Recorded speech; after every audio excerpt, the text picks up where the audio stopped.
আসসালামু আলাইকুম। আপনাদের সাথে আজকে শেয়ার করব চিকেন টিক্কা মশলা। মুরগির বুকের মাংসগুলো নিয়ে আমি কিউব কিউব করে কেটে সব মশলা ম্যারিনেট করে রাখছিলাম 20 মিনিট। আমি এখানে ব্যবহার করেছিলাম বাটার মিল্ক। 20 মিনিট রেখে দিয়েছি। তারপরে টিক্কাগুলো একদম সহজভাবে ফ্রাইদানিতে দিয়ে সরষের তেল মেখে রাখছিলাম।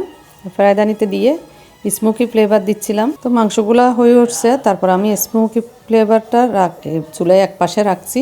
তারপরে রেখে মাংসগুলা একটা ডিশে নিয়ে তারপরে স্মোকি ফ্লেভারটা দিচ্ছি। তো একদম সহজ। এই চিকেন টিক্কা মশলাটা অনেক সহজভাবে বাসায় বানানো যায়। তো আপনাদের সাথে একটু শেয়ার করলাম। সাথে সাথে আমি আবার ঢাকনা দিয়ে দিছি। একটু করে আগুনের কয়লাতে একটু করে ঘি দিছি। তারপরে ঢাকনা দিয়ে দিছি। এই তো হয়ে গেল চিকেন টিক্কা মশলা। তো আপনাদের সাথে শেয়ার করলাম। কেমন লাগলো ভিডিওটা? ভালো লাগলে একটা লাইক শেয়ার দিবেন, কমেন্ট করবেন। আল্লাহ হাফেজ।